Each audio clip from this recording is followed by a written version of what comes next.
the exam. If you have any outstanding exams, please do it before you will be interviewed.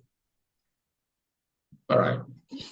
This afternoon, I want to share with you a fantastic story that awaits you. The journey you have embarked, the prize that is waiting for you to motivate you and then focus you on what you need to do going forward. Your future employer is called United Methodist Healthcare Recruitment Services. Sure, by now, most of you already know that. United Methodist Healthcare Recruitment Services. I must also acknowledge a number of you who have reached out to United Methodist in the US. Most of you here came on this program upon the recommendation of your friends and families in the US that knows about our program. A number of you also joined the program because you saw an advert for us on the social media, Facebook for that matter. So we welcome all of you. Today we want to show you which organization this is and the next steps.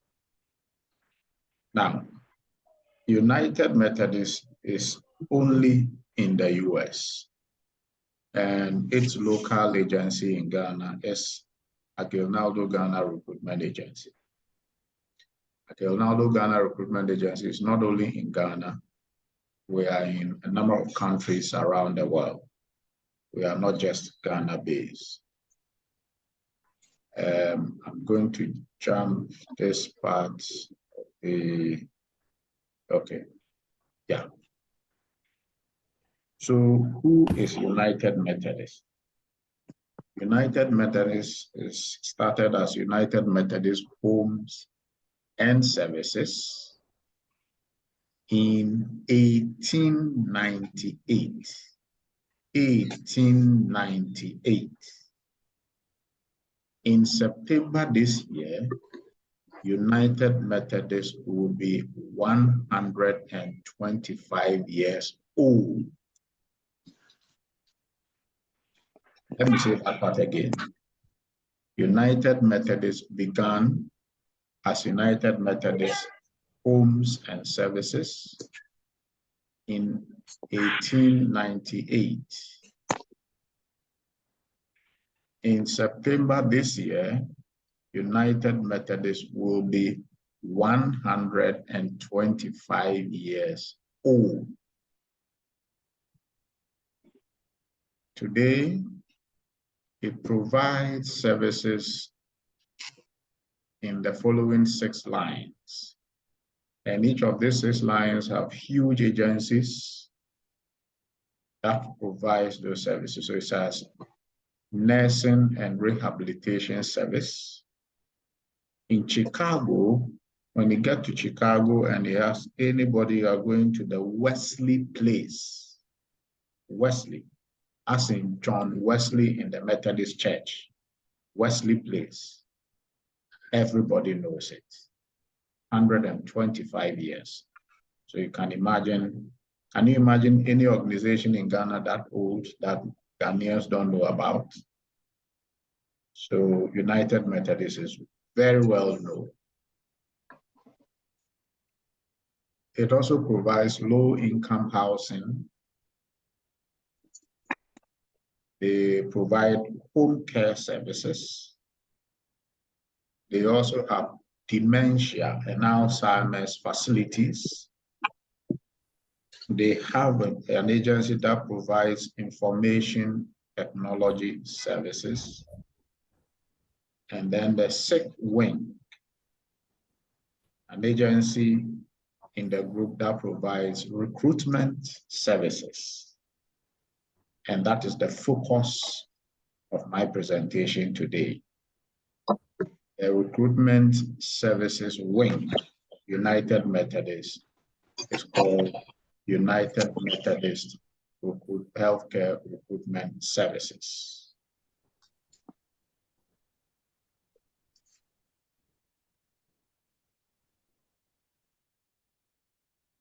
Now,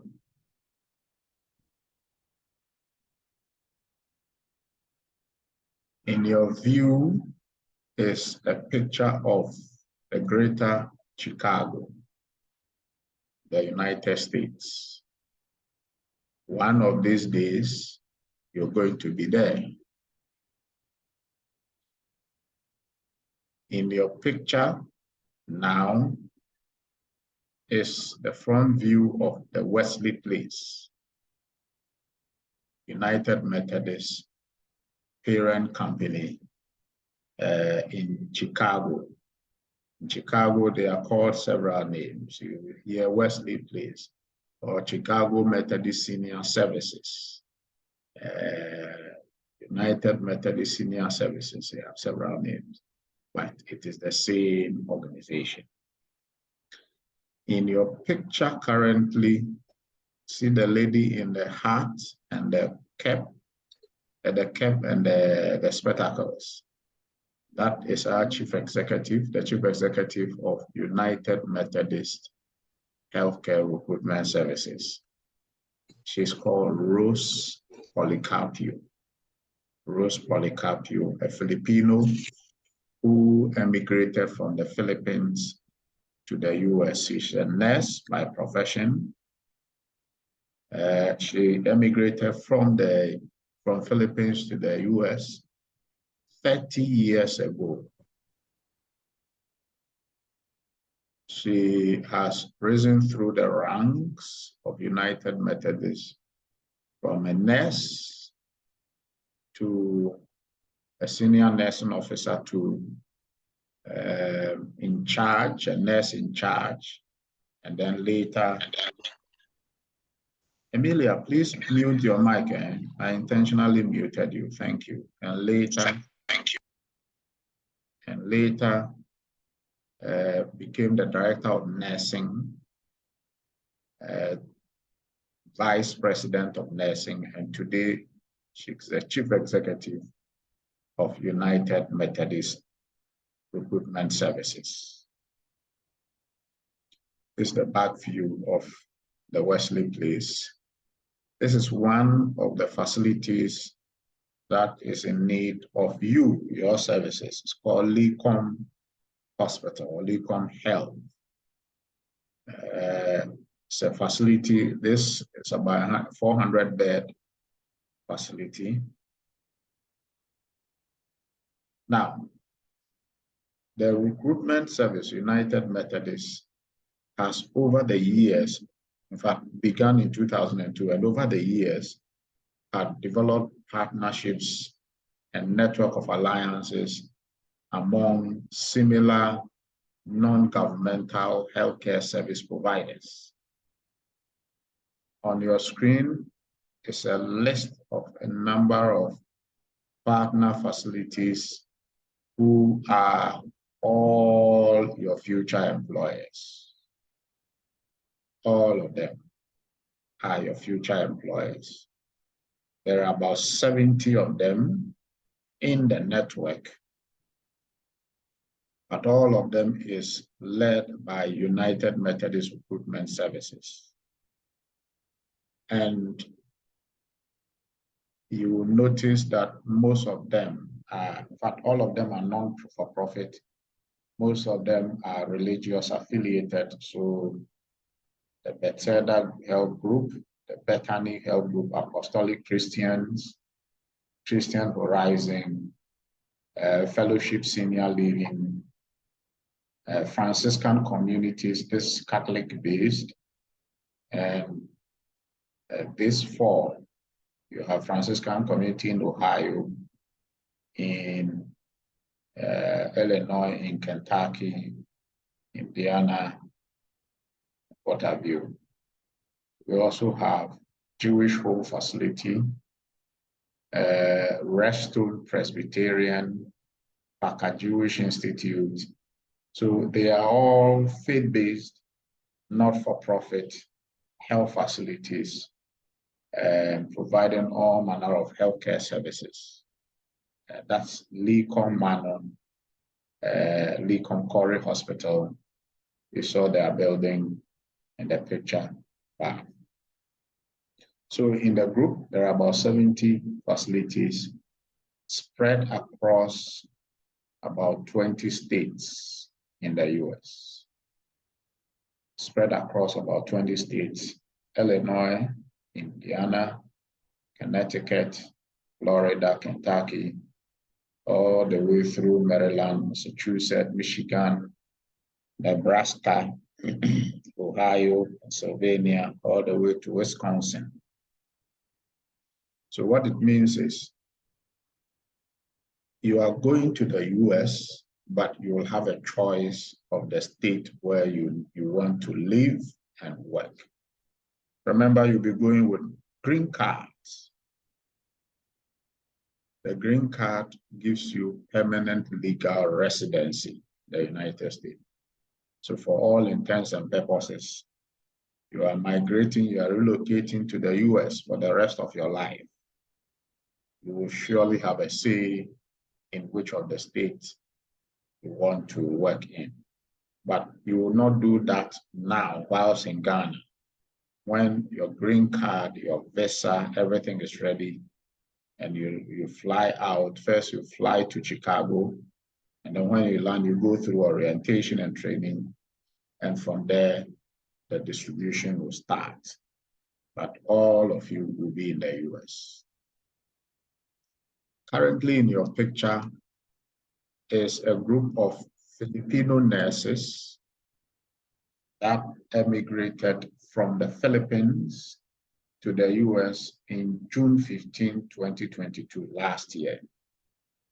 And in your picture down there, you also see Rose among them. Rose went to meet them at the O'Hare International Airport in Chicago. About 50 plus of them, not all of them. This is the arrival hall of the airport. Some of them have gone to pick their luggages. Okay, so I need you to picture yourself among this group. One day, we'll meet you at O'Hare International Airport in Chicago like this, with your luggage, baggages, all smile, happy, your dream has come true. Think of that. This is a different group, also from the Philippines. They arrived last July 15, 2022. July 15, 2022. That is Rose in your picture. In the far end, that is below the president and chief executive of the entire United Methodist group of companies. In your picture again, you see Rose. This is Liberia. 3 years ago, this a group of Liberians that graduated on the program and are preparing to go. This is Sino County graduation ceremony, also in Liberia. And this is another graduation ceremony in Liberia. Okay, so you get the picture now. We're beginning to see the picture of what we are talking about. Now, as part of our preparation to prepare you to go to the US, these are some of the things you must expect. As you know by now, our programs, we have 2 programs, or we are recruiting people for 2 positions. The first position is for NCLEX, for registered nurses. And the second position is for CNAs, caregivers, and all our caregivers. Can you guys hear me loud and clear? Yes, sir. Okay, so somebody by name Daylight says he cannot hear me. Please check your microphone. Thank you guys for confirming. Okay, so for NCLEX or nurses will be doing the NCLEX program, this is what you must expect. After passing the interview, you're going to go through 16 weeks of training. 16 weeks of training. The training will be online to prepare you to write the NCLEX exams. Sure, by now you know the NCLEX exams in Africa is only administered in South Africa. So we will fly you, accommodate you, take care of you to go and write that exams and pass. But you have to first go through training. It costs us about $3,000 per applicant. $3,000. $3,000 per applicant to fly you to South Africa and back to write just the exams.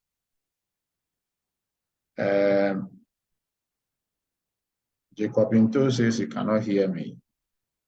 Jacob, please check your microphone.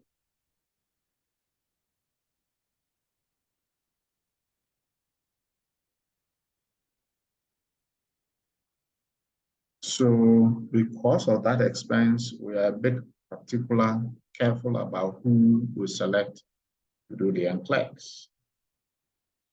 And during the training, your training is rigorous. The NCLEX training is rigorous. You're going to go through 70 chapters in 16 weeks, 75 chapters in 16 weeks. Every week you write 3 exams every week, one on Monday, one on Wednesday, one on Friday. Every week, 3 exams, rigorous like that, till the 16th week. When you finish the 16th week, there are exams we call predictor exams, 4 predictor exams.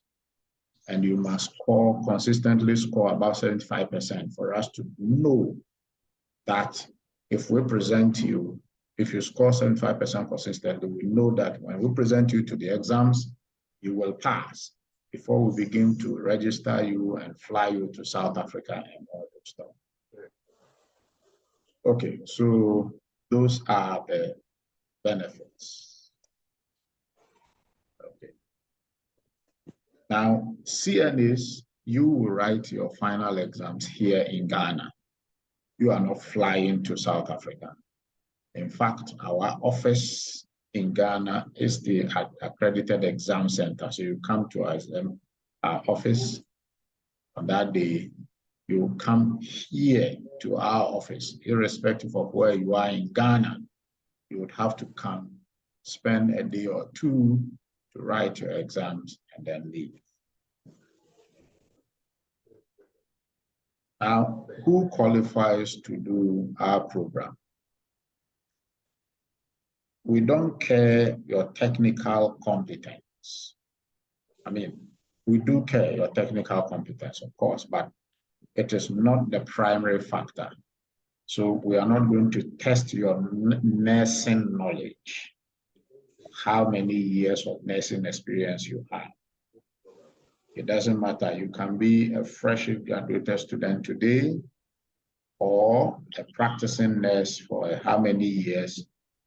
It doesn't matter with us. You need to be somebody with the right attitude to work, attitude to people. The job we're hiring you for is caring for people, sick people, vulnerable people.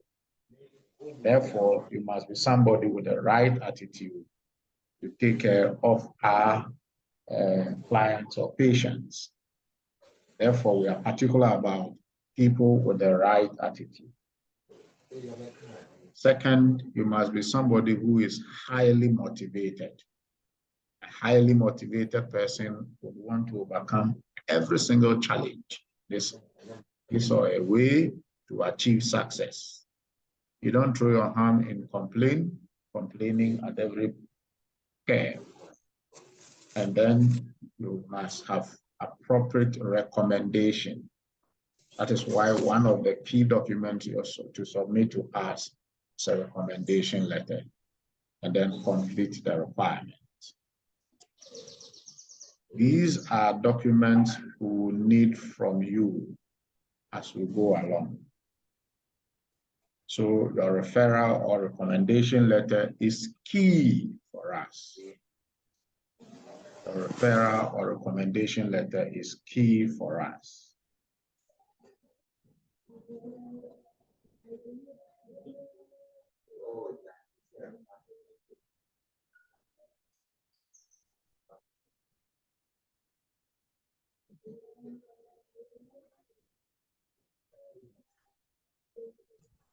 So your referral or recommendation letter, your resume or your CV. Most of you have presented your CV, but about 90% of your CV are poorly developed. Along the line, we're going to help you do proper CV. We need this document to help us file for your green card. For nurses and midwives and all other professionals like teachers, lawyers, soldiers, police officers on our program, you need to have a license. We need that license. Those of you who need a license to do your job, you need to provide that license to us. And then the visa screen will provide you with that. If you have not taken the IELTS exams, don't rush to take it. If you have not already taken the IELTS exams, please don't rush to take it. We are going to train you, we are going to prepare you, train you, and register you on our program to take the IELTS exams. In fact, for your information, Aguinaldo Ghana Recruitment Agency is a British Council IELTS partner. So the training, registration, books, coaching, exams, we take care of everything for you. Don't rush to go and take the IELTS. Whilst on the subject of the IELTS, there are different categories of IELTS. For those of you who will be doing the NCLEX program, we will require an IELTS. We will require an IELTS academic from you with a minimum score of 7.0 general.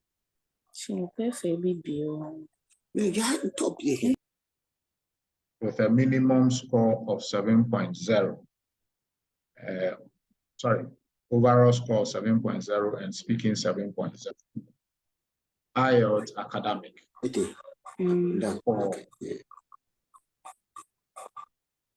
IELTS academic for NCLEX student.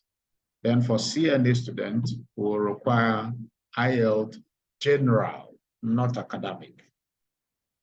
IELTS general.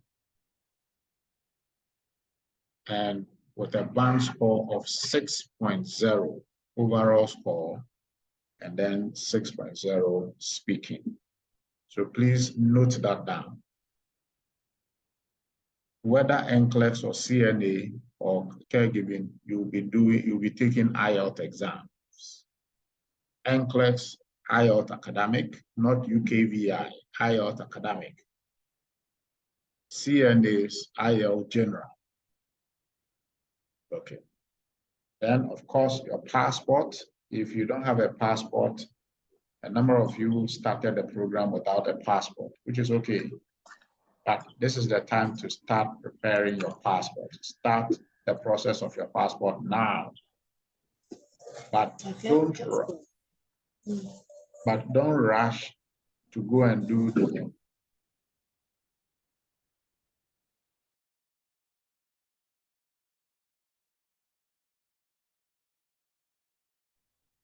Don't rush to go and do what they call the premium passport or the fast track passport. Don't worry.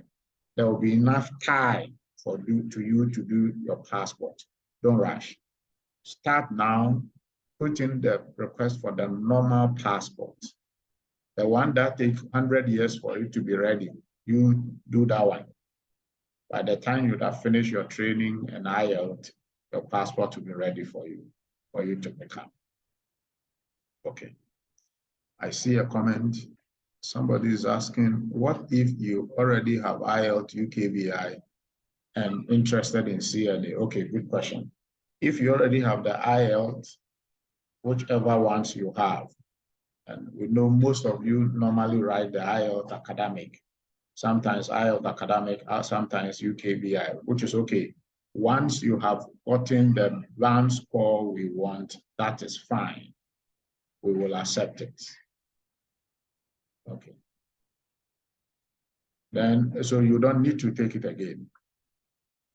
Please, what if you are applying as a caregiver and you have passed the IELTS academic? We will also accept that one.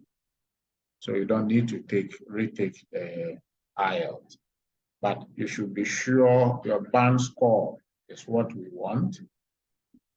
And most importantly, your IELTS result have not expired or will not expire before you leave for the US. If at the time you are leaving for the US, your IELTS has expired or is about to expire, you will be forced to take the IELTS again before you leave. So on our program, we time the IELTS exams in a way such that by the time all the processes are completed and you are leaving, you still have a current IELTS result. So please bear that in mind. So we'll need your passport, we need your transcript of record. A number of you have provided, we still are waiting for your transcript of record. Birth certificate, we need your birth certificate. Okay, there's another question. Please, for the IELTS Standard General, do you need 6.0 in all band score? Yes. You need 6.0 for the overall band score or better for IELTS General. All right. Then we will need your passport. I've talked about that, your transcript of record, your birth certificate. The birth certificate, we want the biometric one, not the old one, the biometric one. Marriage certificate if you are married. Now, at this point, I want to pause to discuss something with you. Ladies and gentlemen, by judge from your CVs you brought, we have noticed that about 98% of the CVs you brought are silent on your marital status.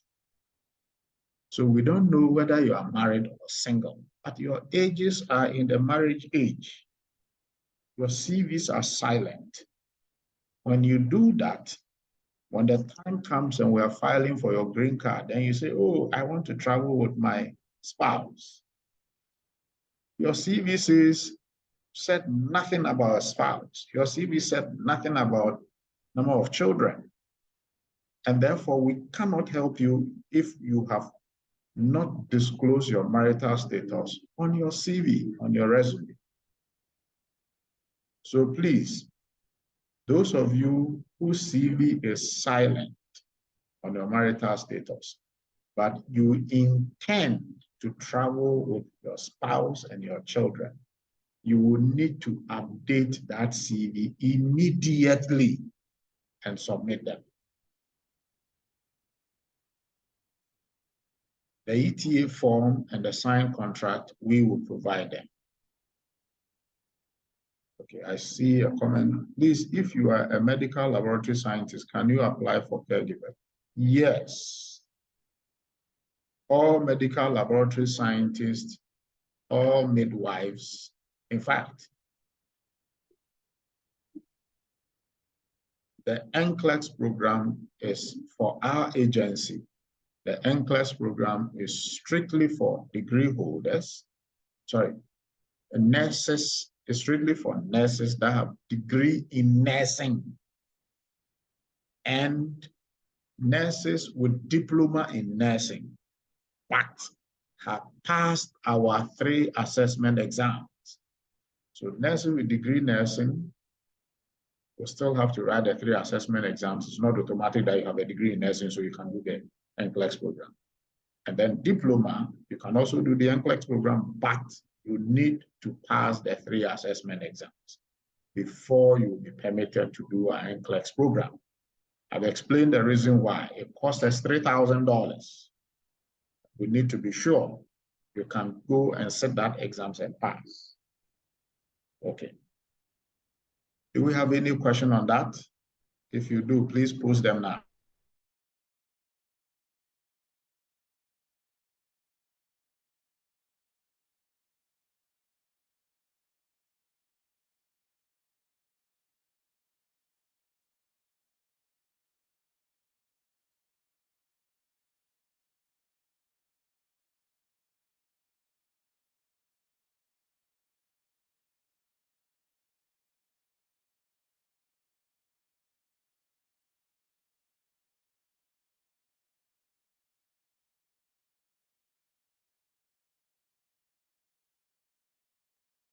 Okay, so I have a question, sir. You mentioned that you would assist us to restructure our resume. Can our marital status be added when the time comes?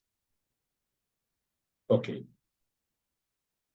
Maybe what I said, you didn't hear it.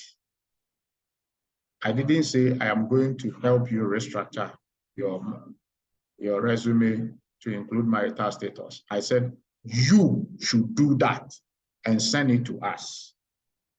Okay?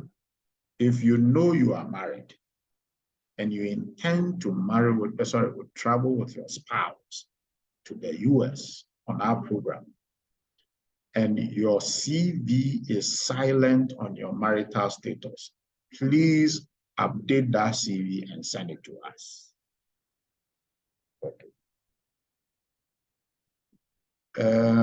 Somebody else says, if I want to travel with my spouse, does he also have to write the IELTS? Oh, no, no, no. And in the US, no. If it were to be the UK, yes, but in the US, no. Your spouse does not need to write the IELTS. It's you, the applicant, who will be writing the IELTS.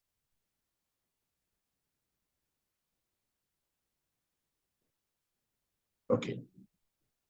Then somebody is asking, please, should the CV be updated if one is single? Oh, my dear, are you not hearing what I'm saying? Let me say it again. If you are married, so it means all singles are excluded. If you are married and you intend traveling with your spouse, please update your CV to include the fact that you're married. If you have children, you want to travel with them, indicate the number of kids. Don't write their names, just the number of kids. That's it. Please, can I travel with my sister? No, you cannot travel with your sister on a program. But when you get there and you settle down, you can now invite your sisters and your families to join. Please, follow-up question with MLS. Nokia, the person using Nokia, please mute your microphone. Lisa, follow-up question with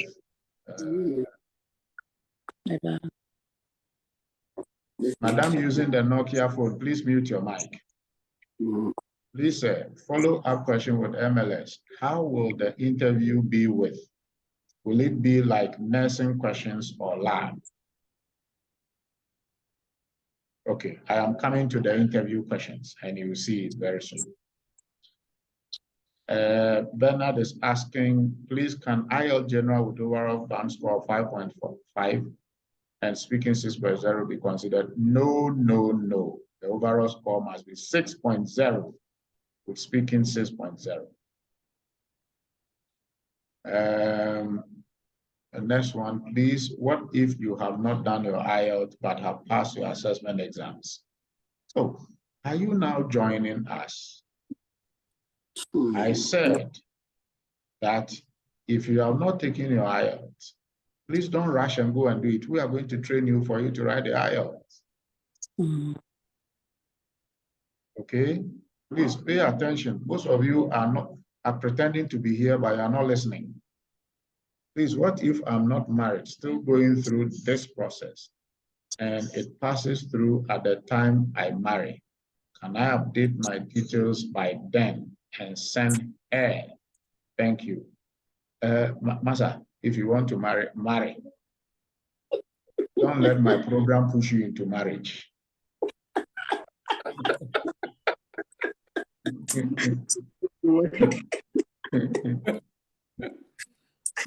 Don't go and use my program and drop some lady and say, Charlie, I'll be going to US, so let me marry you. No. If you want to marry, marry. I just need you to send marriage certificate when you are ready. Of course, it is also entirely possible that now you are not married, but by the time everything is done,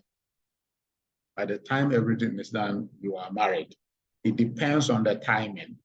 If your marriage is consummated by the time you are filing for the green card,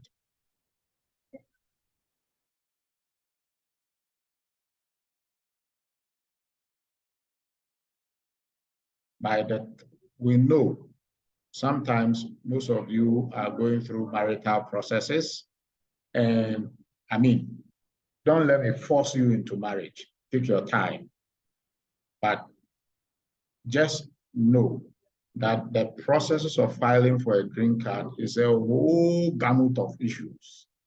It's a whole gamut of processes. Yours is to finish the training, CNU or NCLEX, and then pass your IELTS. The rest is our headache to file for your green card. Of course, you're going to be involved in that process, but the majority depends on us, rests on us. And it's possible that by the time everything is done, you are now married. When your marriage takes effect after we file the green card for you, I'm sorry, you have to go and later do the arrangement for your spouse to join you. But if you are currently married, or if you can finish the marriage before we start the filing for the green card, perfect. We will easily add your spouse, and that is easy to handle for us. All right. The next question is, please, what if I am not married, still going through the, okay, I've answered that. I cause a lot of laughs. Somebody says, okay, oh no, please, I'm doing both processes as things stands. That's why I'm asking. Oh, okay, fine. So please speed up the process. If he or she is the right choice, and you sincerely believe in your heart he or she is the right choice, please speed up the processes. Please, I have only sent CV or resume. Can I resend my transcript and recommendation letter? Matthew, if you have sent your CV, we have already sent you an email requesting for transcript and CV and transcript, recommendation letter, and your certificate. So check your mail. I mean, if you're on this WhatsApp page, it means you have seen that. So why are you asking me if you can resend it?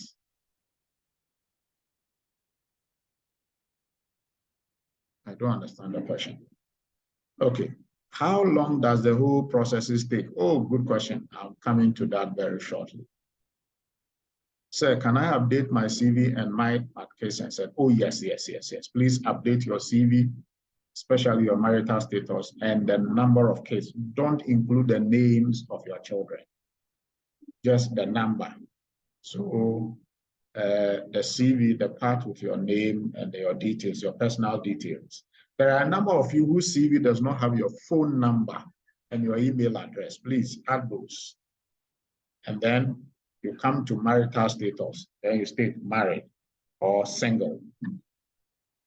But if you are single, please don't update it. Let it be silent. And then you go down. So after marital status, married, number of children, 10, you write it there. 20, you write it there. Okay. And oh, you are intending to go to the United States of America. Uncle Sam's America. Please be advised that when your green card is ready, before you go for the interview, you will be asked by the embassy to do medicals. And the medicals would include a DNA test. DNA test, especially if you intend to travel with your children.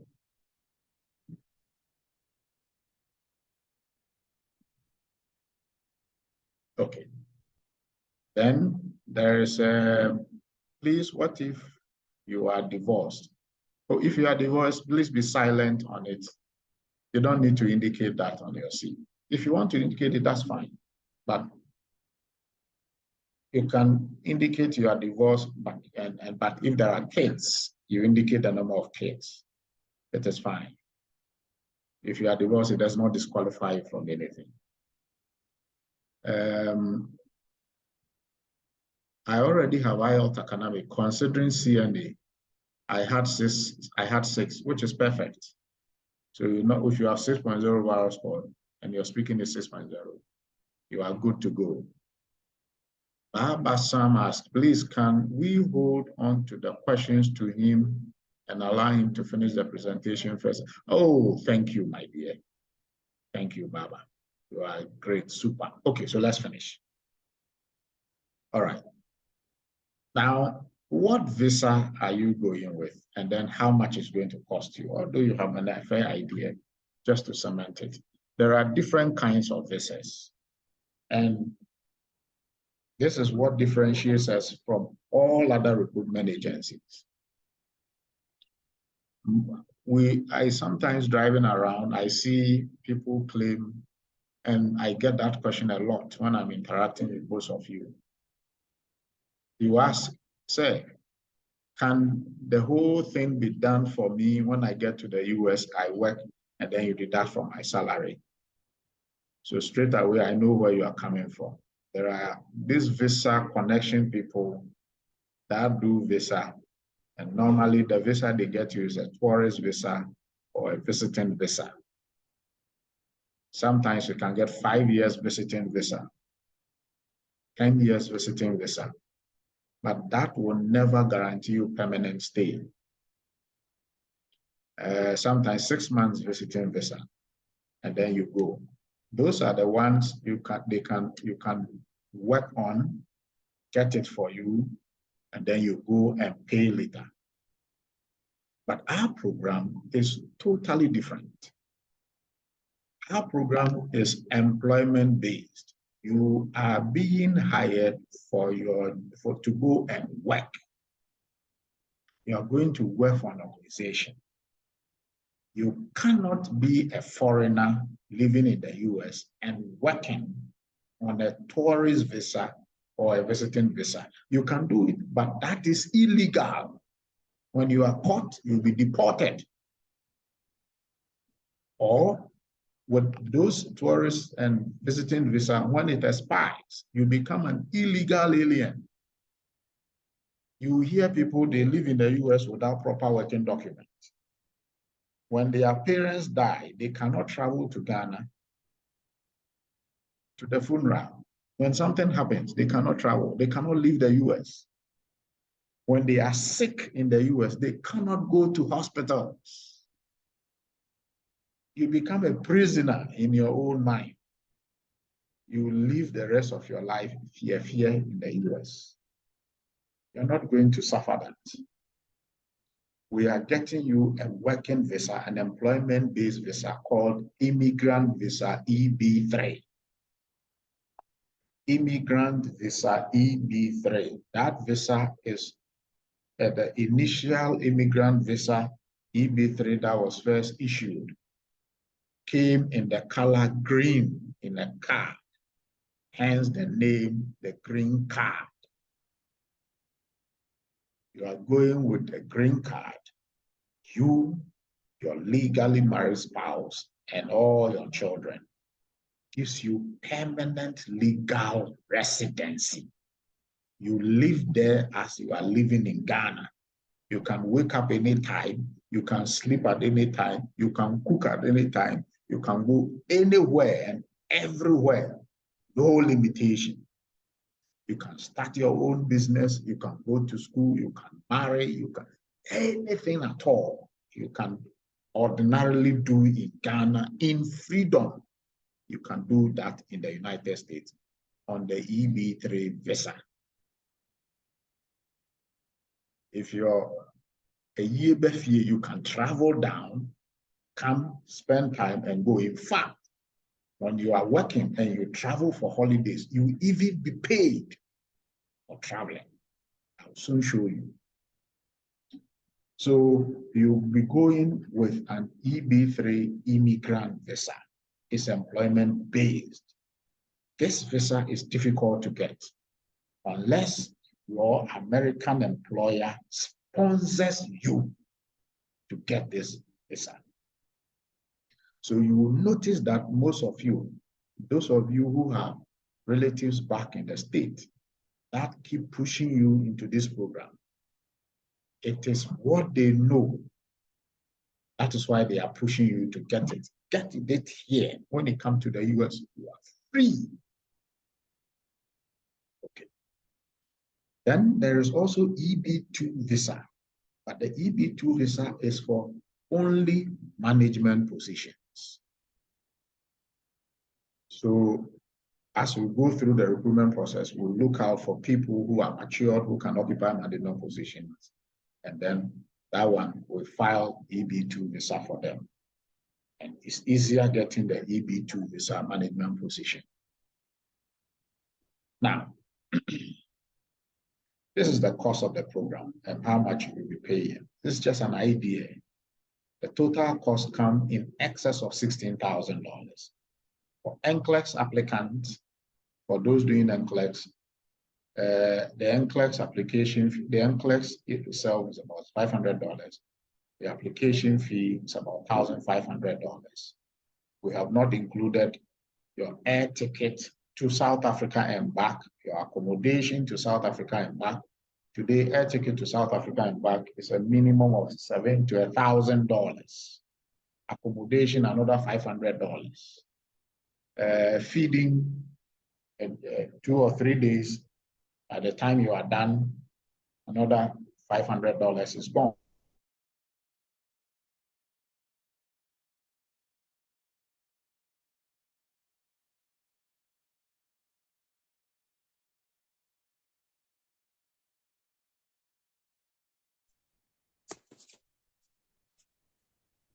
So if you add those costs, No.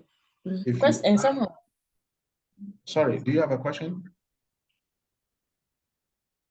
No. Esther, I see you do a from Poma here. Yes, please. Esther, after the Zoom meeting, please call back. We have been calling you to schedule your interview date. You have not been answering the call. So call back. Thank you. Okay. Now, then after that, the cost of filing for your green card, $700 filing fee. That one you would have to pay. So that portion of the fee you are paying, you have all received an email. We have told you in that mail how much you are paying. There's a portion of that fee we'll be using to pay this $700 for you. The cost of green card comes to about $9,000. The lawyer's fee alone is $3,547. Now it's about $4,000. The lawyers prepare the legal document. They get what you call a wage certificate from the Labor Department in the like the Ministry of Labor in the US. There's a process it goes through. Let me explain it this way. Think of it this way. What will make an American government allow a company in America, permit a company in America, leave American citizens, leave them behind, and come to Ghana to come and employ you, a Ghanaian, to go and fill a position in the US when there are American citizens? So there's a process they have to go through to secure the permission and the approval for the American government to give you a green card, an immigrant visa, a legal permanent residency for you to come and occupy a position which ordinarily an American should occupy. So the lawyers work on that. So then there's an expedited fee. It takes 7 to 8 months, the normal process for your green card to be ready. If you want it fast, you pay an expedited fee. Now it used to be $2,500. Now it's $3,100. Air ticket today used to be $1,500. Today is $1,800. Then agency fee. When you put everything together, we have not added accommodation. Feeding when you arrive, the first 2 months, we take care of you, your accommodation, your feeding, your transportation, support for you to do your social security. All that, you see that all those are not in this cost. So this is a fair idea. This is for NCLEX. CNAs, you will not bear the first part of the cost, $500, $1,500, but a different cost replaces it. You will be doing what you call 21 nursing skills. 21 nursing skills. There are 20, okay, so CNA final exams is both theory and practicals. Like Ghana, when you are taking your nursing exams, your licensure exams, you have the theory and then you have the practicals. In the US, a similar thing. So the practicals alone cost $1,500 for CNAs. Okay. Okay, so this is a fair idea of how much it will cost. Now, these are the steps.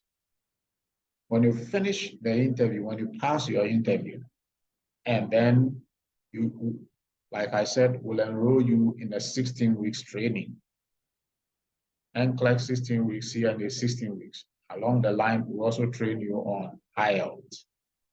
When you have passed the CNA, you have passed your NCLEX, pass your IELTS. We'll now take all the documents I've listed earlier, prepare them, and then file for your green card. When we file for your green card, we'll file it at the U.S. Center of Immigration Services, the United States. We'll file 1 month, exactly 1 month, we'll receive, and you, the applicant, will also get an official receipt from the U.S. Center of Immigration Services, confirming that they have received your petition for green card. And they will tell you the whole process is going to follow. You're going to go here, go that, do that, do that. There are medical examination, there are fingerprinting, all the works. We're going to take you through all, don't worry. Then, after that, 6 to 8 months later, we receive the approval. You also get an email of the approval. The approval means your green card is ready. Once that happens, you can start dancing. You can start going to church and do your, what do we normally do in church when that thing happens? For the Nyamiase. Thank you, Matthew. You can start dancing because with that, you are 90% guaranteed to get your visa. So, and this is the one I said, when you pay the premium processing fee, the $3,100, what used to be $2,500. In 3 months, you get the approval. Now, the difficult part comes with the visa application. Not that it's going to be difficult for us to get you the visa, it's going to be easy. Because once you get the green card approval from the US government, you are 90% guaranteed for your visa. You can start jubilating. You are left with 10%. The 10% is to present yourself to the US Embassy and go through an interview. And if you want to travel with your spouse and your children, the DNA, the medicals, all those ways. The medicals is not going to deny you. The DNA will not deny you. The DNA only will deny the people you are traveling with if they are not your children. then they cannot go. But if they are your children, no problem. The medicals, if they find any illness, the only illness they may be concerned about these days, it used to be COVID-19. COVID-19 is no longer that red alert again. But TB, tuberculosis, when it's detected in your system, that will deny you, that will not deny you, but it will give you time to cure it before you leave.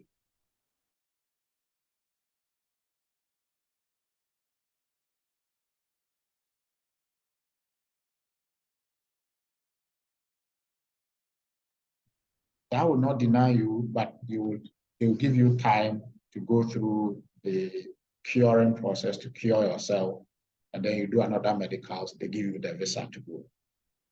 Now, with the approval of your green card, we'll send, the US guys are going to send a document from the US State Department called the Visa Screen Certificate. You take that along for your interview and you present it. That will guarantee you to get your visa. Now, the difficult part I was talking about, today,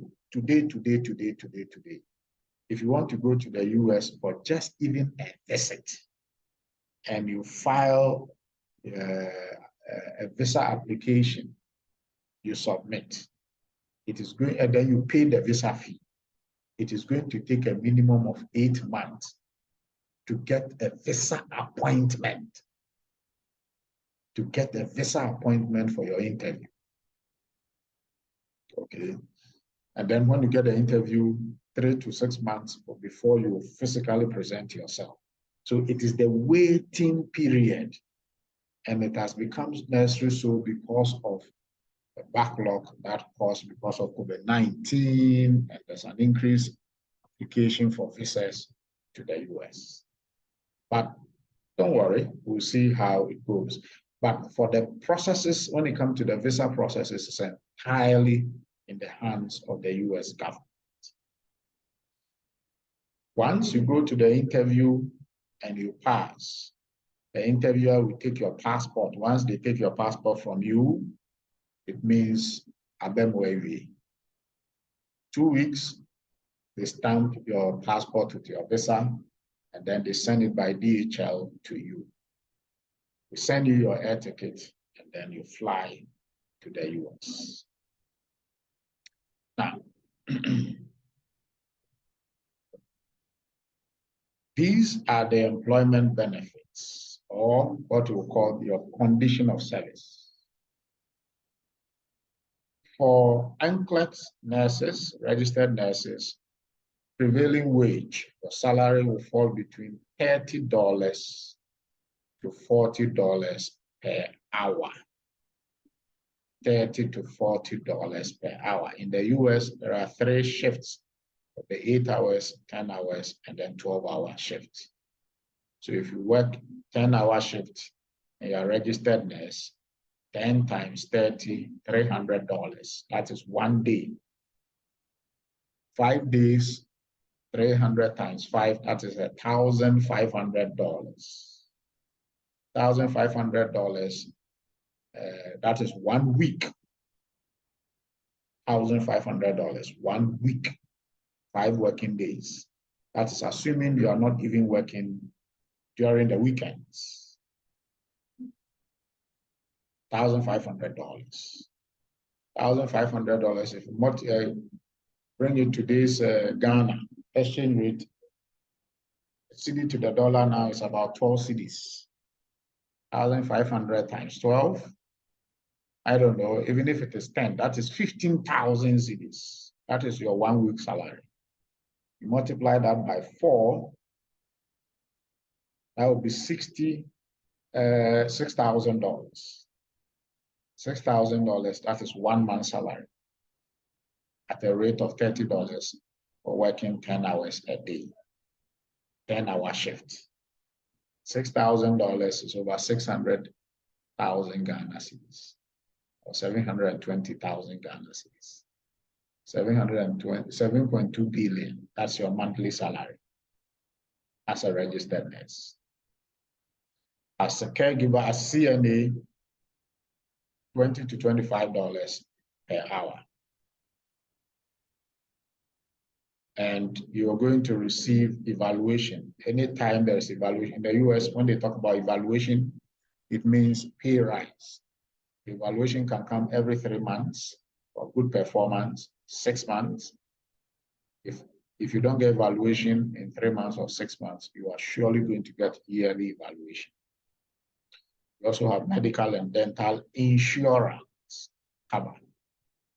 You're going to be paid 6 days of sick when you fall sick and you are not able to go to work. It means you not earn money, but you'll be paid 6 days, equivalent to 6 days salary for just being sick.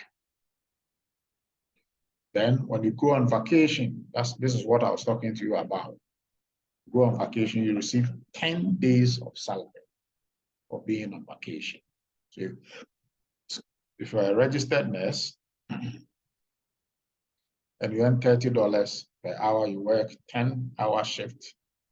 So that will be $300 a day times 10, $3,000 for your vacation. Then when you go on holiday, you earn 6 days of salary for holiday. You also have a huge retirement fund waiting for you when you go on retirement. And of course, the working condition, the nursery tools, the equipment, the resources are there. The US is not where you are going to use your window, the louver blade handle as your drip stand, or the stick as your drip stand, where your patients come and they lie on benches because there are no beds. Oh my God.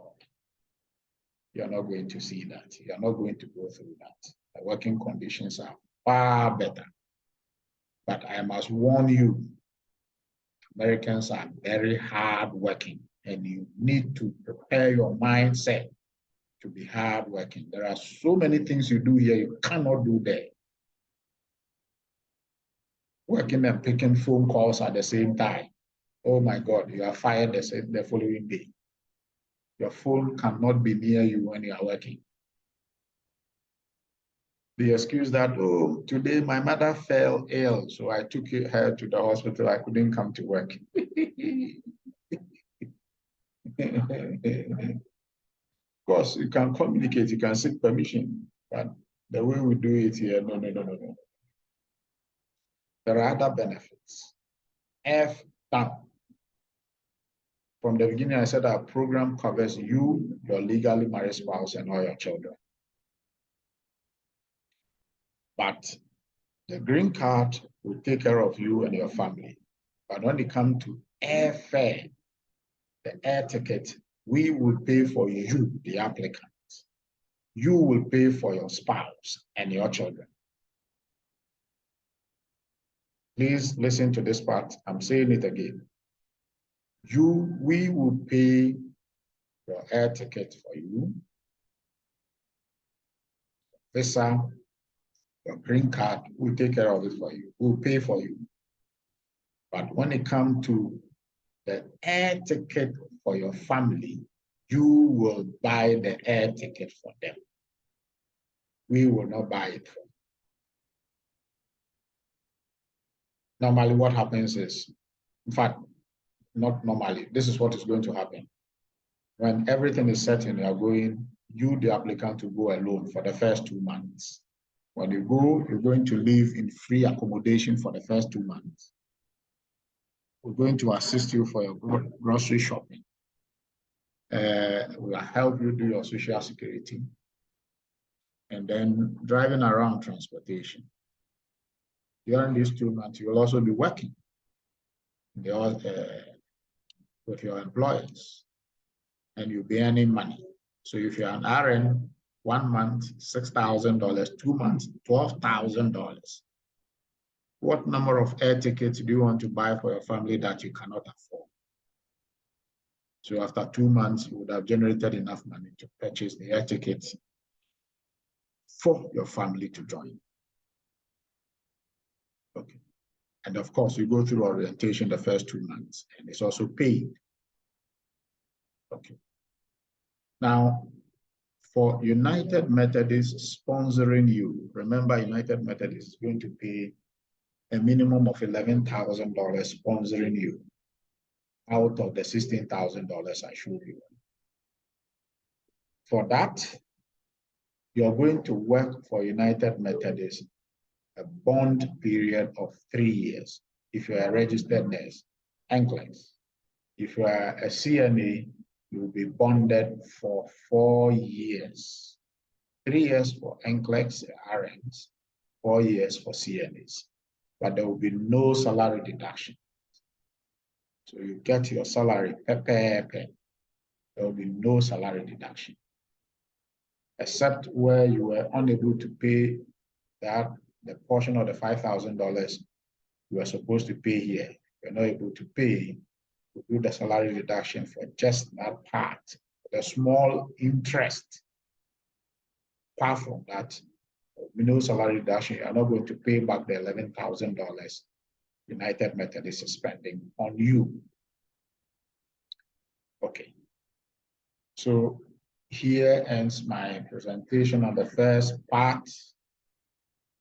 Do you now have any questions having heard the complete picture? Do you have any questions? If you do, just raise your hand or post the question in the chat box and I'll call you, then you ask your question.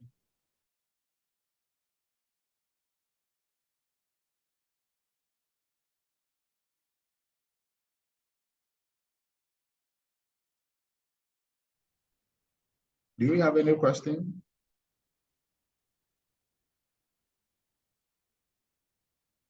Can you guys hear me, please? Yes, sir, we can hear you. I hear you. No. Okay, so no questions now. All right. If there's no question, okay, now the questions are dropping. Somebody says, how long do we have to pay the $5,000? You need to pay. You need to pay it here before you go. You can pay bit by bit over a 24 months period. Okay. Please, I couldn't join earlier. We have a recorded version. Oh, Emilio Poku, please mute your microphone.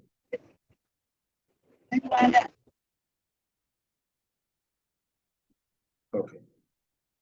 Then can we get a recorded version? I was having interaction. Yes. I'll post the recorded version. Please, am I to pay for everything? Yes, you are to pay for the $5,000, not the $16,000. All right. I think that is the end for your questions. Now let's look at the interview, what to expect. Yes, I said 24 months. What to expect during the interview. So the second part of my presentation is going to discuss the interview and what to expect. Right from day one, we made you aware that the interview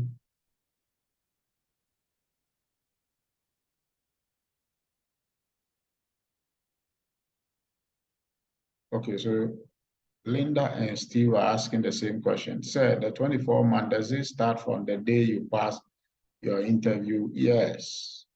Please, at what stage do we start paying? When you pass your interview and we enroll you on the training, you start paying. We'll send, once you pass the interview, we'll share with you a document on how to pay and how to structure your payment. You get that document. Pass your interview first. Then okay, so as we made you aware from the beginning of the program, you have an interview to go through. And this is a job interview, and success will guarantee you an employment contract with your employers.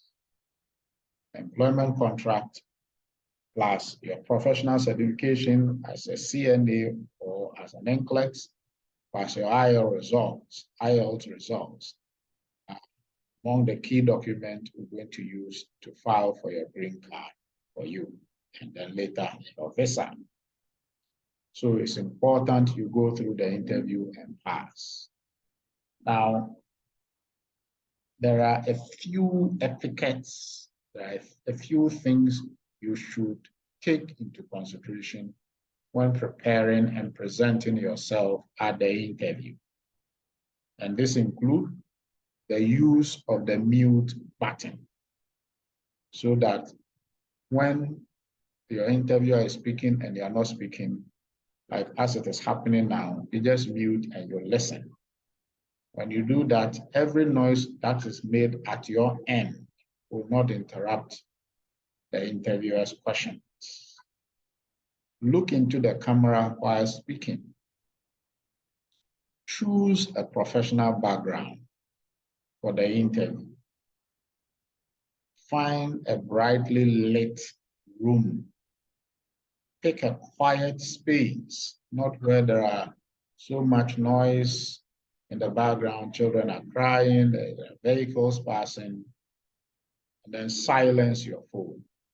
Maintain your focus, don't be distracted. Turn notification off on your phones and your laptops. Use a laptop or desktop computer, preferably, if you have them. Charge your laptop so that during the interview, the power will not just go off and then it go off. Update your computer so that not during the interview with your laptop decides to do an update, a software update. And then most importantly, find a good internet connection. Just this afternoon, we have had people who have struggled. They connect to the Zoom, it drops, they connect, it drops, and then the microphone is not working, the camera is not working. Please, no. By now, you should have found a place in either your house or your workplace where the internet connection is stable, where you can sit for 15, 20, 30 minutes for your interview. I know that most of you are working in some of the difficult areas in Ghana. Some of you work in remote areas where the internet connection is bad. We have called all of you ahead. We are left with just about 15 of you whom we are here to call because you just sent your CV yesterday or today. We're going to call you by tomorrow. We are still in the process of calling whilst I'm doing this interview, this orientation. Some of you are still receiving phone calls with regard to your interview appointments. So you know the date at least 1 week ahead. Make provision if it requires you asking permission to travel from where you are to a place where you can get good internet connection. Please start the preparation now. On that day, you cannot be, the interview is going to be on Zoom just like this. On that day, you cannot be holding the interview, then your network cuts off. Then you connect back and, oh, I'm sorry, my network went off. Then it cuts off again. Oh, I'm sorry, I can't hear you. Hello, what did you say? Can you repeat the question again? No. Prepare now.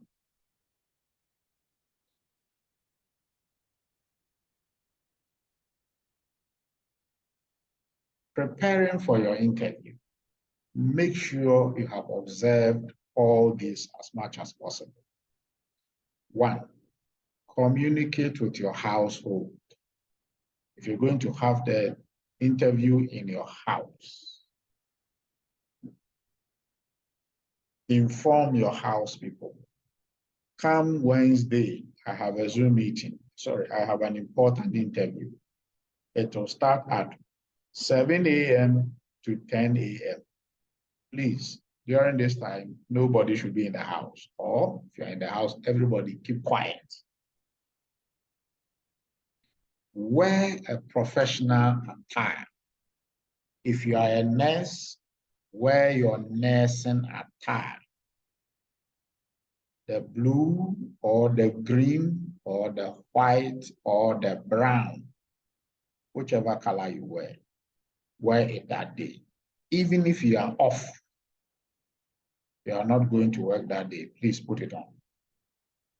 If you are not a nurse, you are not a midwife, wear a professional attire as though you are going for an in-person, face-to-face interview. Keep your screen clear. There should be on your laptop or the desktop for the interview, there shouldn't be other things on the screen that could distract you. Practice using Zoom. Oh, my people, practice using Zoom. On that day, it is not that day you are coming to learn how to use Zoom. Do it now. Learn it now. How to connect on Zoom. How to share your screen. How to mute your microphone. How to unmute your microphone. How to on your video camera. How not to off your video camera. Learn that. Especially our ladies. Let me warn you. The excuse that, oh, as for me, I am not IT conversant. Please, it won't fly. You are preparing yourself to go to the United States of America, the technology capital of the world, where their children know how to use Zoom.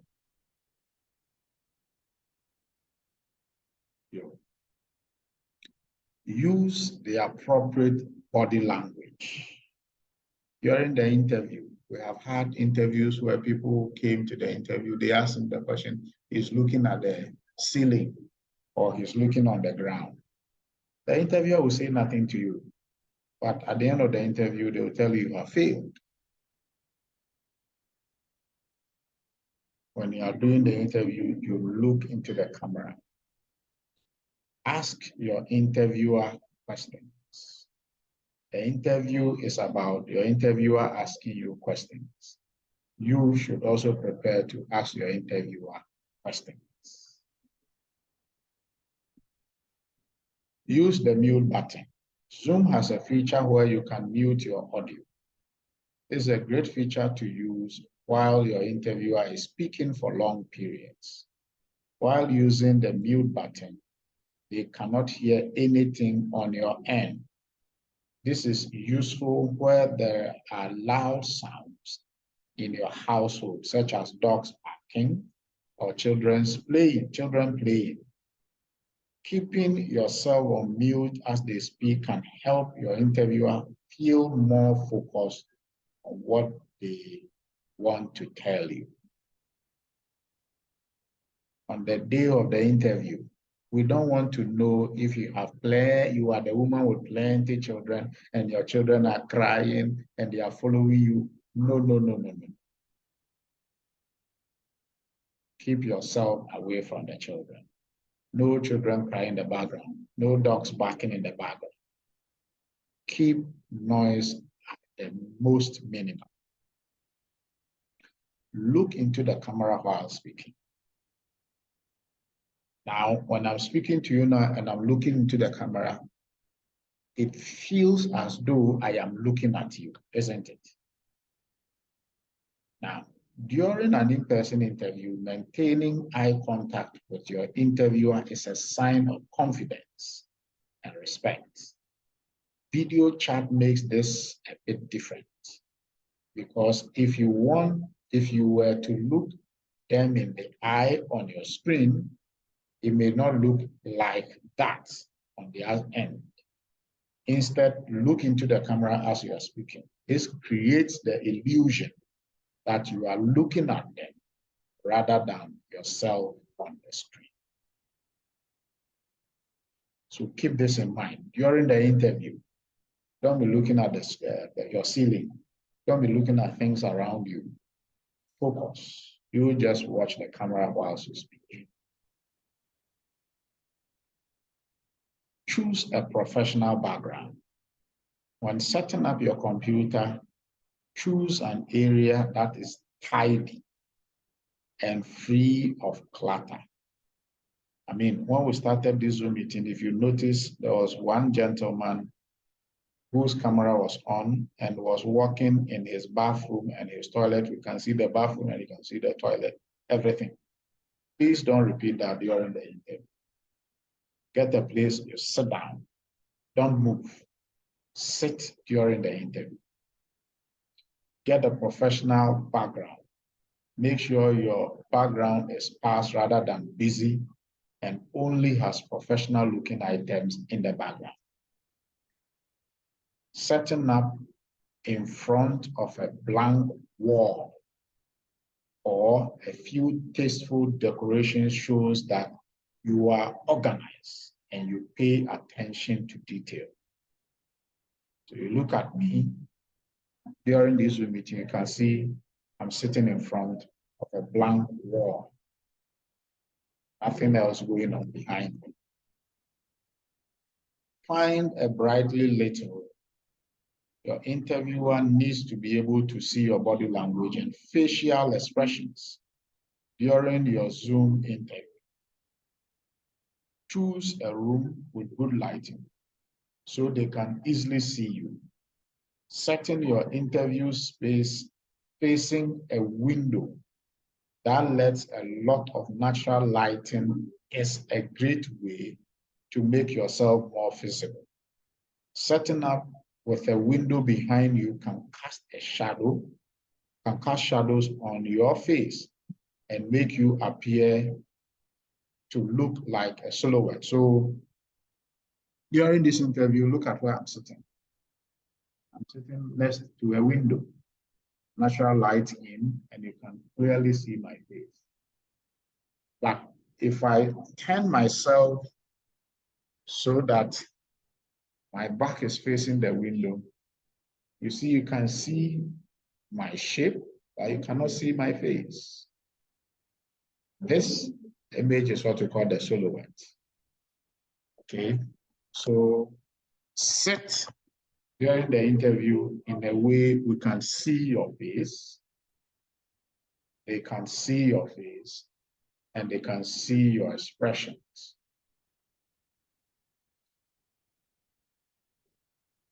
We in Ghana will not be interviewing you. The people in the United Methodists in the US that will be interviewing you. There will be time zone differences. Ghana is about 5 hours ahead of Chicago. And therefore, be mindful of that. Okay. Pick a quiet space. Choose an area that is quiet and free of distractions.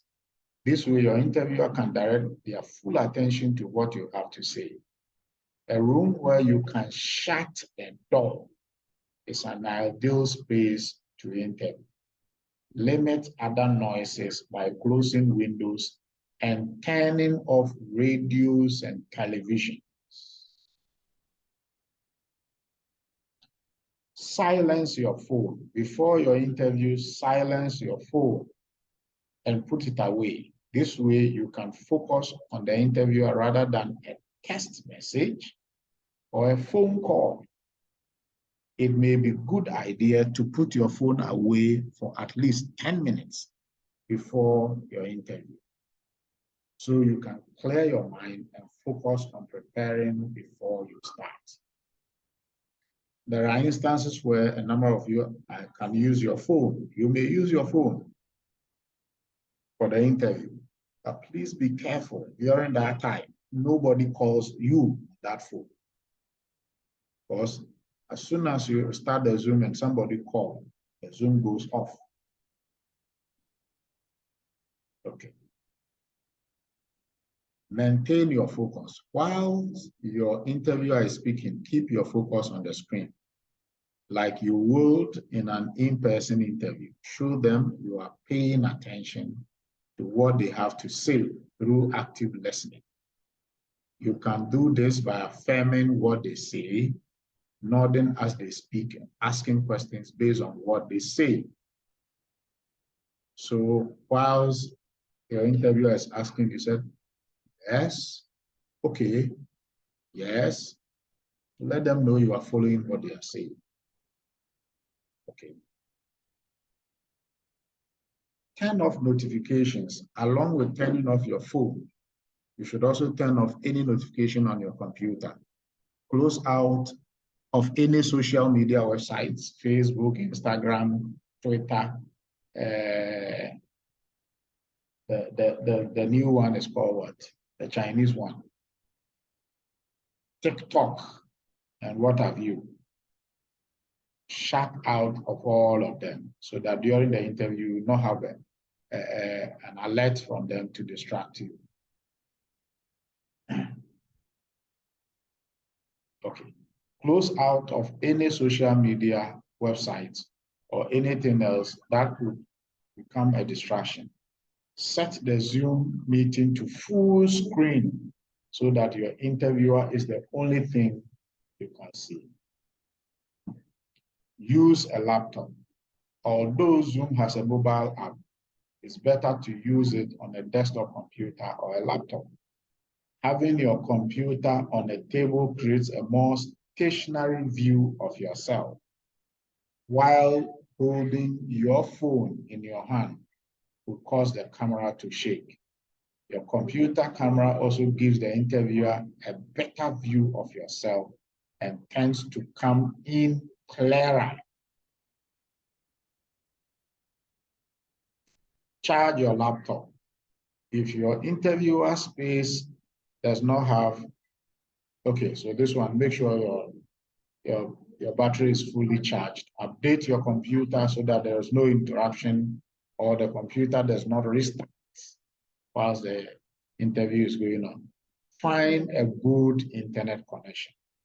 Prior to your Zoom interview, make sure you have a good and strong internet connection. Buy data, top up your data. Get a location where the internet is good. Test out your connection and where you plan to sit during the interview. If you can stream video or Zoom with other people from the spot where you want to sit, then you are likely to have a solid connection during the interview.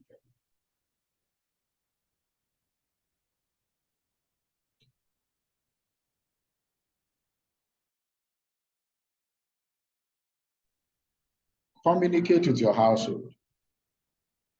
So, like I told you, if you live in a house with other people, especially our ladies, live with children, please talk to them or move away from them.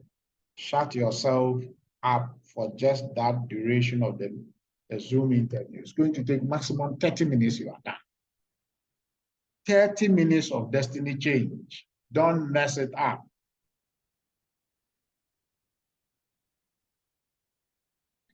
Wear a professional attire. Dress as you would during an in-person interview.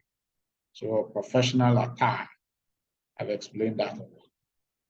Keep your screen clear. I've also explained that. And then likely interview questions. So some of these questions are most likely to be asked. Start preparing yourself for them. Tell me about yourself. It's likely your interviewer will start by saying, tell me about yourself. When they ask this question, the goal is not for you to tell your life history. You mention your name, your age, marital status, and then you focus now on your work, where you are currently working, or if you're not working, whatever you are doing, your experience, your work experience. When we say experience, You can start by saying, oh, I have 10 years working experience, but I have specific experience in, then you mention specific things in the area of nursing or caring for people. I have specific experience in how to measure blood pressure, how to take care of and dress wound, how to take temperature, how to transfer a patient or a sick person from one place to the other. Those are specific relevant experience you need to specifically highlight. Okay? Now, a lot of you are likely to begin to describe, and I went to school at the University of Ghana, and I finished at Kwame Nkrumah University. I went to nursing training school at Trifopra, so nursing training college, and then I went to Koforidua nursing. I have told you, your interviewers are white Americans. They have never been to Ghana. They have no clue where KNUST is, or where University of Ghana is, or where Trifopra Nursing Training College is, or is not. So mentioning those schools with their names is meaningless. At this point, during the interview, whether you went to the best school in Ghana or you went to the worst school in Fancherenkop, you are all on the same level. The interviewer has no idea what those schools are. Unless you have attended a school in the US, then you may want to highlight.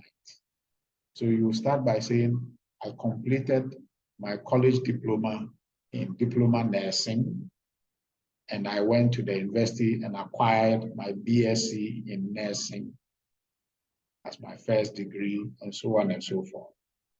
But I went to Trifopra and I got a diploma in nursing, and then I came to Kwame Nkrumah University of Science and Technology. You are saying absolutely nothing. Or I started work with so and so health center. Then from there, I moved to so and so St. Edward Hospital, then to Konfanochi Teaching Hospital, then to Kwalebu Teaching Hospital. Yes, those specific places, you can mention them because they are work related, but don't dwell on them thinking that they know, they don't.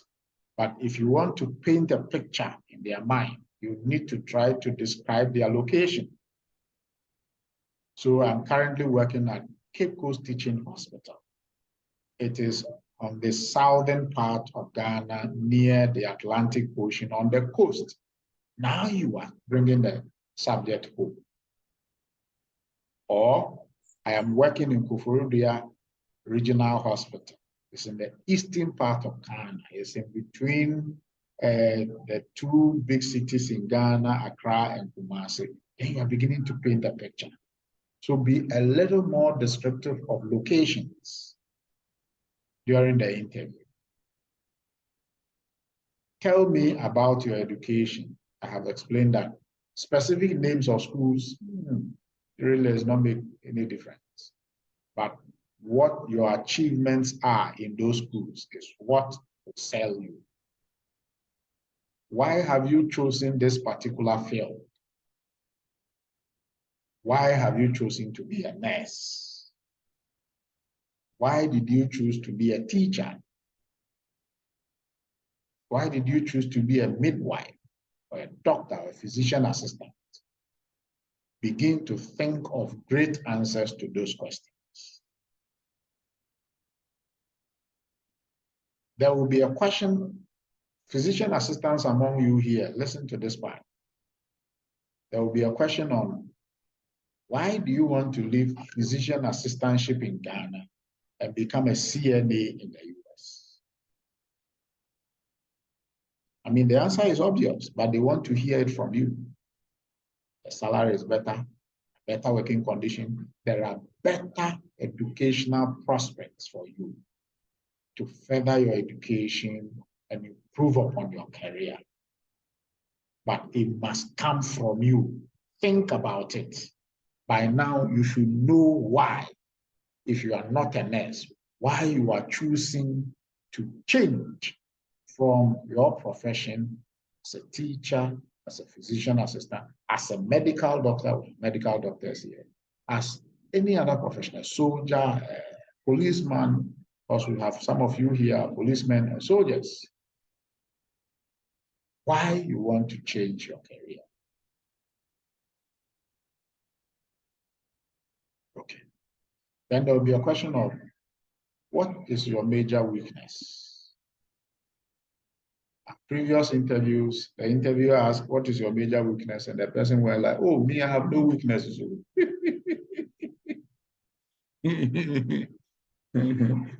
That in itself is a weakness, which you don't know. Each and every one of us have a weakness. By now, you need to identify those weaknesses. And describing that weakness, you need to finish off whatever your weakness is. Some, your weakness is speaking too fast. Some, your weakness is unable to stand in a crowd to speak. Some, your weakness is the sight of blood. Or, I mean, you know your weakness. You must finish up by indicating what steps you are taking to improve upon those weaknesses you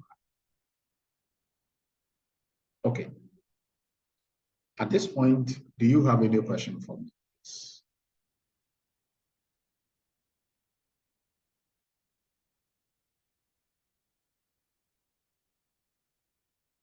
Linda, your hand is up.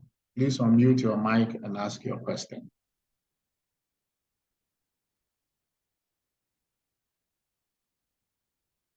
Linda Boafo, please unmute your microphone and ask. Please. Yes. Good. Good afternoon. How are you? Please, I'm fine.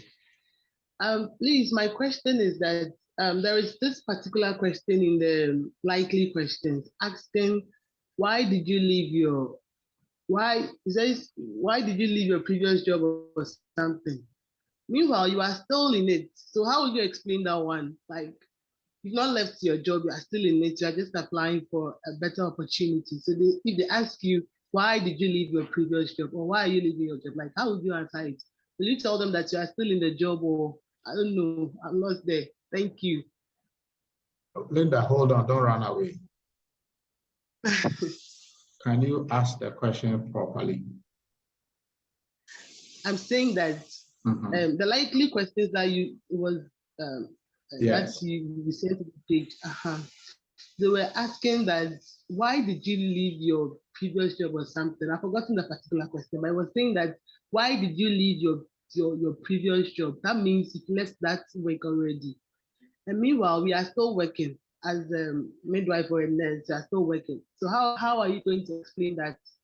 Like, I don't know if you should say that you are still in the job, or that's why I'm confused. I don't know what to say. No, okay, let me explain that. You see, in Ghana, during your training as to become a nurse, I think when you finish your training, you do your rotation, right? The nurses, you do your rotation where you are sent to a particular facility to do your rotation. Then after the rotation, you come home, then you are posted.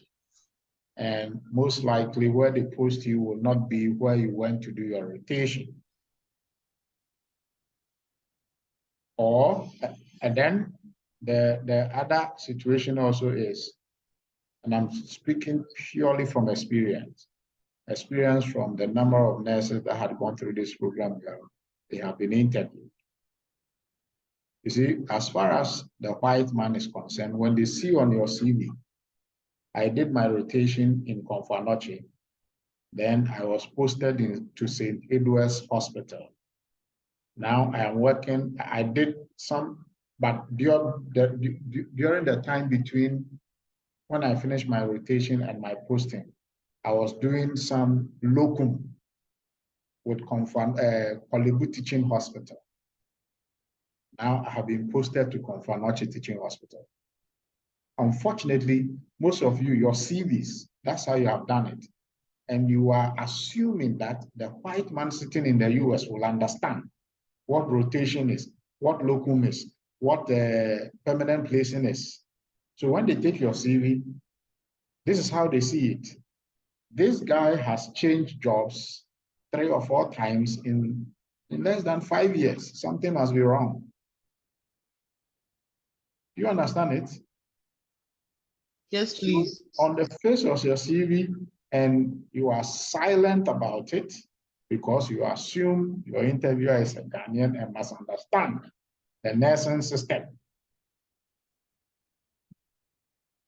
But as far as they are concerned, you have changed jobs.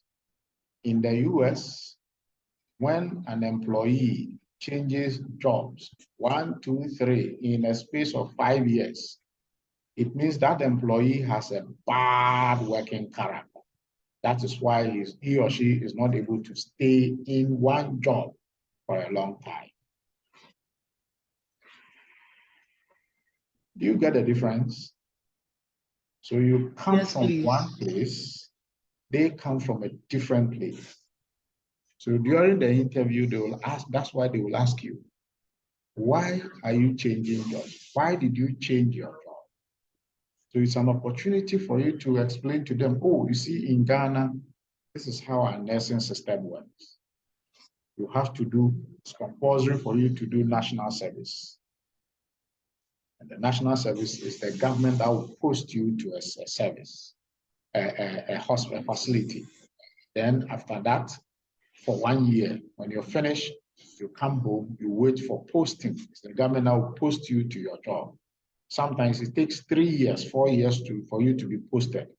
During that time when I'm sitting at home, I want to practice. I don't want to lose what I have learned in school. So I provide volunteer service, or I provide locum. I work here and there a little to earn some money, but most importantly, to continue my practice.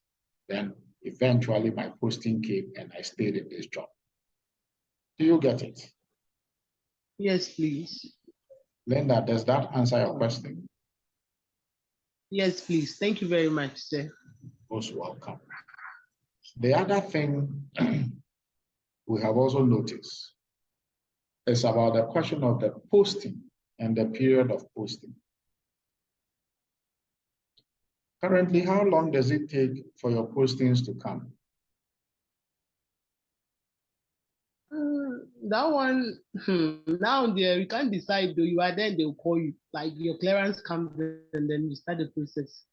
So this time, sometimes it takes like 3 years, 4 years. Some completed like 3 years ago, they are still in the house. So now it's a bit. Yeah.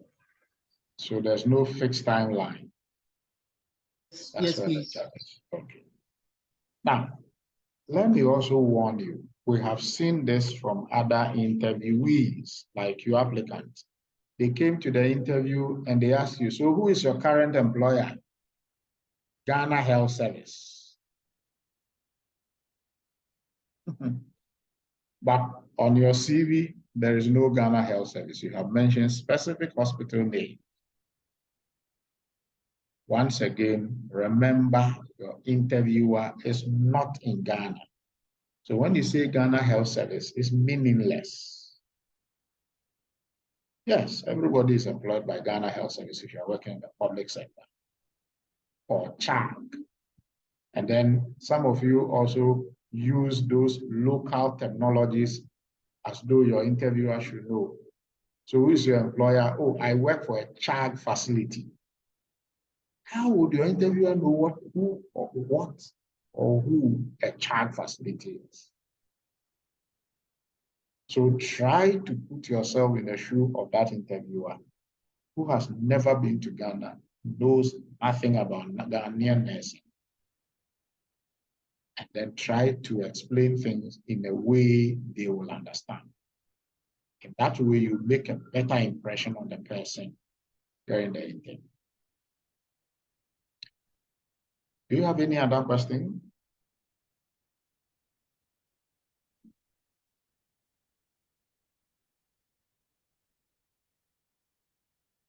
Any other question? Okay, we don't. One last thing before we wrap up.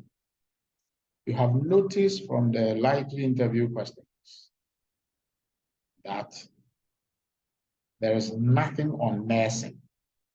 Nobody is going to ask you your knowledge about nursing. So they're going to ask you, so what is osteoporosis or a nursing care for you, the non-health people, to be scared of? No. Nobody is going to ask you that. The questions are about you, the person, who you are. They want to know who you are. They try to see this person, what kind of person is he or she? Is she a warm person? Is she a likable person? Not your technical competence. We want the right people. We train, give them, once we get the right people, we're going to train you and give you the knowledge. So knowledge is not the issue here. Right attitude is what is important. Motivation. All right. Is there any other question?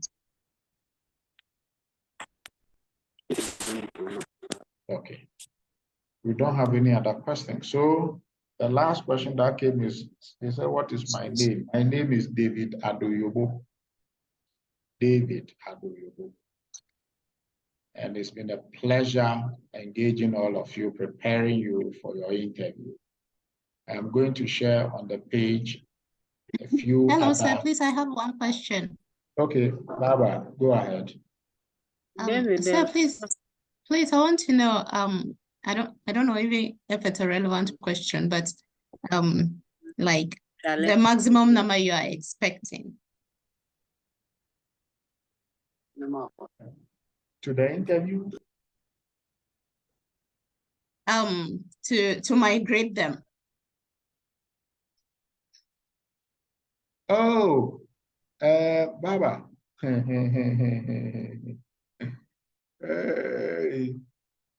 I can tell you there is a massive crisis of health worker shortage in the US today. Massive.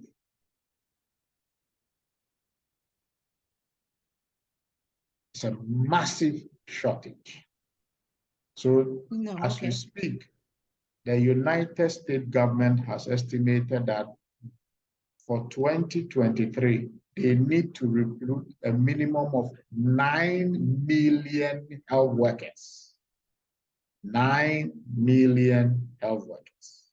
And they need to keep recruiting that number every year on year for the next 10 years. That's a big woe. Yes. It is not just the US, it's all over the advanced country now. So the UK, Canada, Netherlands, and what have you. There's a huge shortage of health workers. Thanks to COVID-19, most health workers died.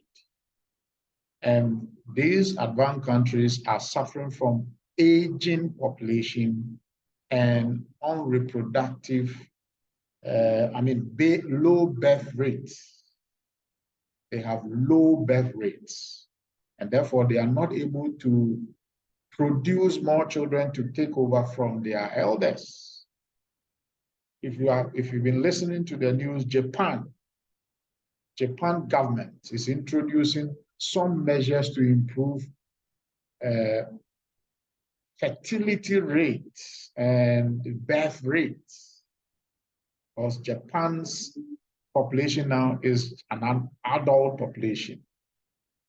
Other countries are bringing, like the UK, unprecedented.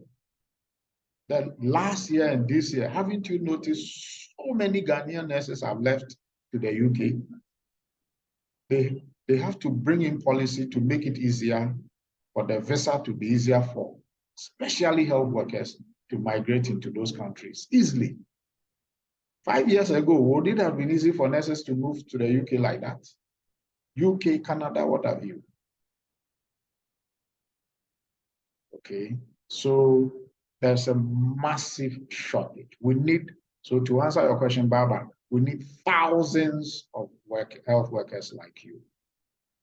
And that is why companies, organizations like United Methodist will look for money, $11,000 for each of you to pay for you to go. Thank you, sir. You're most welcome. Sir. Yes. Please, I want to ask, how long would the process take for us to get to the point? A minimum of 2 years. A minimum of 2 years. Now, the long delay for the US is because of the mounting backlog of visa application. But don't be worried. I know there are some moves very soon. You start, don't give up. Very soon, it is likely the US government is going to introduce a shorter duration visa period for health workers. We have seen signs of it back in the States. And very soon, you will see it. 10 years ago, the US was exactly in this position. And during that time, what the government did was to introduce a working visa. They call it workers visa. And it took only 3 months for you to get it to go. Currently, the US is in a crisis position now. And there are moves in that area. Just focus. Do your part. When that dispensation comes and you don't have the right document, you cannot go.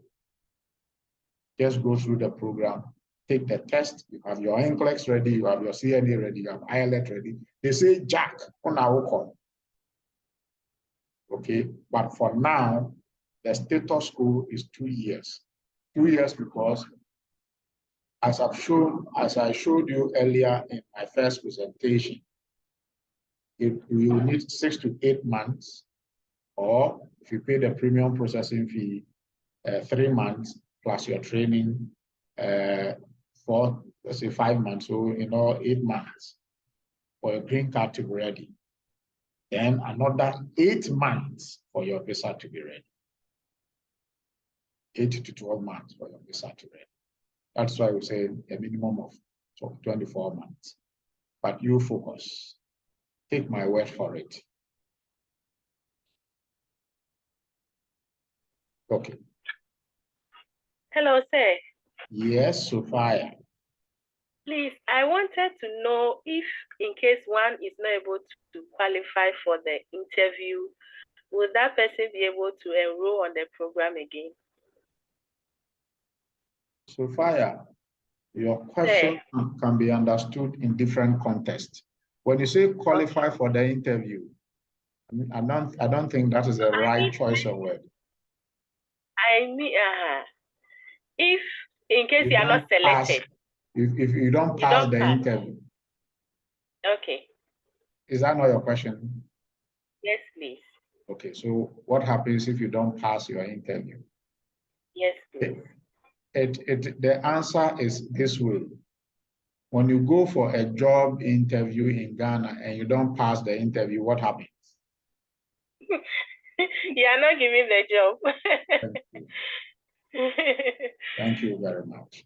Remember, I said this interview is a job interview.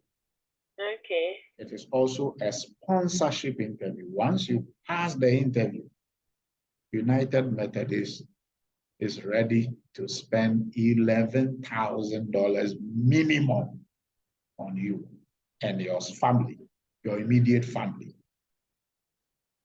So please don't joke with it. It's just 30 minutes that can change your future, change your destiny, and your children's children. They become American citizens for the rest of your life and the generation behind you.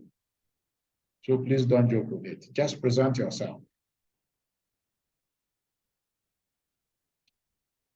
Is there any other question? Okay, Martin Addo. Martin. Hello, sir. Sir. You are difficult to be reached on phone. Really? Yes, my people have been trying to get in touch to schedule you for the interview. So as soon as we finish, get in touch on WhatsApp with me. I'll give you the number to call a person calling for the interview. Okay, now go ahead and ask your question. Oh, sir, mine is an observation. It's not a question. Go ahead. I want to commend you for the level of responsiveness. I think the numbers are huge, but whenever we reach out to you, you are able to get back to us in time. And I think I should commend you for that. If you need any voluntary services, in case you want some of us to volunteer to help you, you can call on us. Martin, I am calling you now. Come and volunteer now. I'll do that, sir. Thank you for the observation. Thank you for the commendation. I'm grateful. Now, do we have any other question?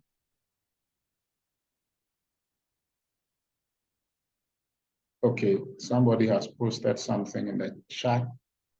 The person uses Infinix Hot 8 Lite. Hey, Whisker. Please, the name of the document or letter to be issued after the interview is called what again? Employment contract. It is called employment contract. Rich person Hot 8. That's the answer. They were also going to get a sponsorship.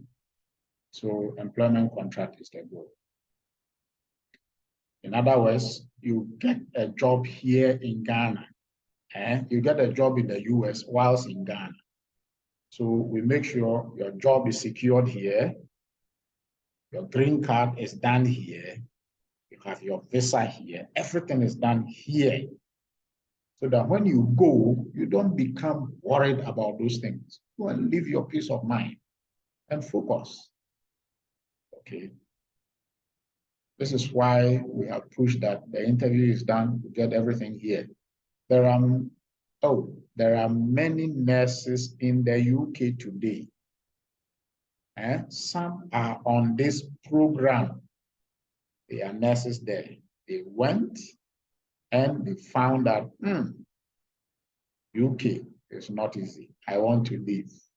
We have 16 of them on our program now, trying to migrate from the UK to the US.